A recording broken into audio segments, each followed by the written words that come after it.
নমস্কার বন্ধুরা, আশা করছি তোমরা সবাই ভালো আছো এবং দেখছো অনলাইন এডু স্টাডি পয়েন্ট। আমি মিলন স্যার, সকলকে স্বাগত জানিয়ে শুরু করছি আজকের ক্লাস। আজ আমরা আলোচনা করব ইন্টারোগেটিভ সেন্টেন্স, অর্থাৎ প্রশ্নমূলক বাক্য। তাহলে প্রশ্নমূলক বাক্য কাকে বলে, তার গঠন এবং কত প্রকার, এই নিয়ে ডিটেলস আলোচনা করব।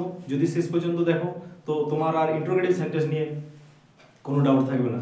তো দয়া করে একটু সময় দাও, নিজের জন্য দাও, একটু ধৈর্য ধরে দেখো কয়েক মিনিট, দেখবে তোমার ইন্টারোগেটিভ সেন্টেন্স নিয়ে ডাউট ক্লিয়ার।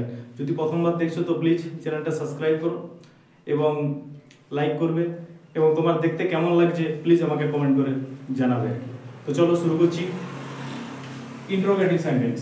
ইন্টারোগেটিভ সেন্টেন্স মানে হচ্ছে তোমার প্রশ্নবোধক বাক্য, প্রশ্নসূচক বাক্য বা প্রশ্নবোধক বাক্য, প্রশ্নসূচক বাক্য আর জিজ্ঞাসা সূচক বাক্য। তাহলে ইন্টারোগেটিভ সেন্টেন্স কাকে বলে? প্রথম যদি এর ডেফিনেশনে আসি আমরা, সংজ্ঞায়, তাহলে কি বলবো? যে সেন্টেন্সের মাধ্যমে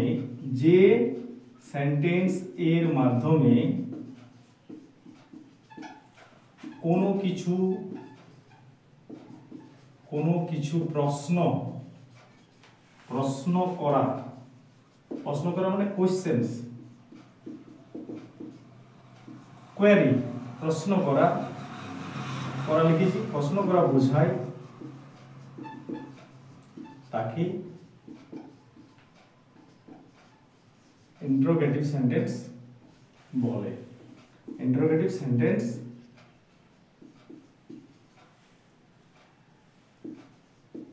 বলে। তাহলে যে সেন্টেন্সের মাধ্যমে কোনো কিছু প্রশ্ন করা বোঝায় তাকে ইন্টারোগেটিভ সেন্টেন্স বলে। এই গেল ইন্টারোগেটিভ সেন্টেন্স। তাহলে এর মাধ্যমে কি করবে? কোনো কিছু প্রশ্ন করবে। এরপর যদি উদাহরণে যাই, এক্সাম্পল, আগে বাংলায় বলছি, তোমার নাম কি? তাহলে এটা যদি ইংরেজি করি তাহলে কি হবে? What is your name. শেষে কি থাকবে? প্রশ্ন চিহ্ন। প্রশ্নসূচক বাক্যে কি চিহ্ন থাকে শেষে? Question mark. এই যে এটা হচ্ছে কোশ্চেন মার্ক বা ইন্টারোগেশন মার্ক। ওকে,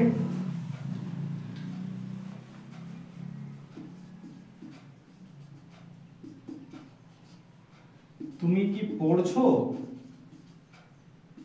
দেখো এটাও একটা প্রশ্ন, তুমি কি পড়ছো?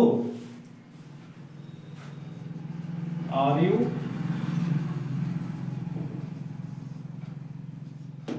রিডিং? তাহলে দেখো এখানে আমি কি দিয়ে প্রশ্ন করেছি, আর এখানেও কি দিয়েছি, এখানেও কি দিয়েছি। এখানে কয় দীর্ঘ ইউজ করেছি, যার জন্য এখানে ডব্লিউএইচ ওয়ার্ড বসেছে, হোয়াট ইজ ইওর নেম, তোমার নাম কি।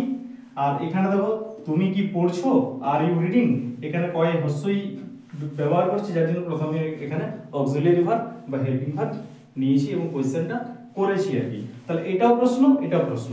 প্রশ্ন দুটোর গঠন স্ট্রাকচার আলাদা আছে, একটু পরেই বলছি, একটু ধৈর্য ধরে দেখো। তাহলে আমার সংজ্ঞা ক্লিয়ার হয়ে গেল। এরপর আমি এটা ক্লিয়ার করছি যে ইন্টারোগেটিভ সেন্টেন্স এর প্রকার, কত রকম ইন্টারোগেটিভ সেন্টেন্স হয় আর কি। তাহলে ইন্টারোগেটিভ সেন্টেন্সকে মোটামুটি দুটো ভাগে ভাগ করছে। একটা কি হচ্ছে ইনফরমেশন কোশ্চেন্স। একটু ওয়েট করো, একটু ভিডিও করছি তারপরে বলছি, ক্লাস অনলাইন করেছি। ইনফরমেশন কোশ্চেন, আরেকটা হয়েছে সিম্পল কোশ্চেন।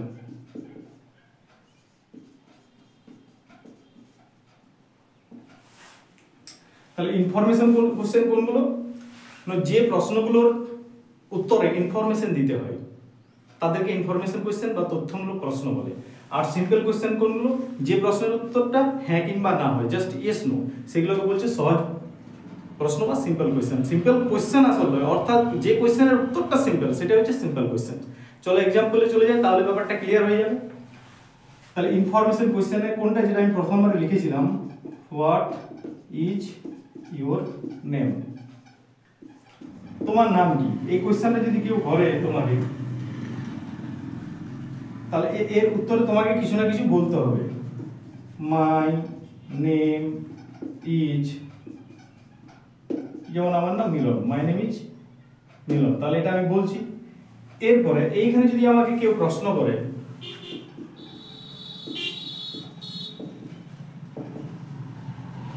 আর ইউ মিলন, তুমি কি মিলন, তখন আমি এর উত্তরটা আমি কি বলবো, ইয়েস। বা যদি আমি না হই তাহলে কি বলবো, নো। অর্থাৎ হ্যাঁ কিংবা না, এটা আমি বলছি। তাহলে এটাই বলছি ইনফরমেশন কোশ্চেন। ইনফরমেশন কোশ্চেনে কি করতে হয়, মানে প্রশ্ন তোমাকে যদি কেউ কিছু করে তার একটা তথ্য দিয়ে তার উত্তরটা জানাতে হয়, যার জন্য একে বলছে ইনফরমেশন কোশ্চেন। আর এখানে ইয়েস নো বললেই হয়ে যায়। এই সিম্পল কোশ্চেনটা কয় হস্যই দিয়ে হয় আর এটা কয় দীর্ঘই দিয়ে হয়। এরপরে গঠনে চলে আসি। এর গঠনে কি থাকে, স্ট্রাকচারে প্রথমে থাকবে WH ওয়ার্ড, তারপরে থাকবে তোমার অক্সিলিয়ারি ভার্ব, তারপরে সাবজেক্ট, তারপর তোমার বাকি অংশটা আর কি, সাবজেক্ট ভার্ব আর বাকি অংশটা তারপরে চলে যাচ্ছে আর কি। যখন আমি সিম্পল কোশ্চেন করছি এর গঠনে প্রথমে কি থাকছে, প্রথমে আমি পাবো অক্সিলিয়ারি ভার্ব, তারপরে পাবো আমি সাবজেক্ট, তারপরে ভার্ব, তারপরে অবজেক্ট, শেষে কোশ্চেন মার্ক, দুটোই শেষে। ঠিক আছে, তাহলে আশা করি যদি শেষ পর্যন্ত দেখেছো তো বুঝে গেছো। শেষ পর্যন্ত ভিডিওটা দেখার জন্য অসংখ্য ধন্যবাদ।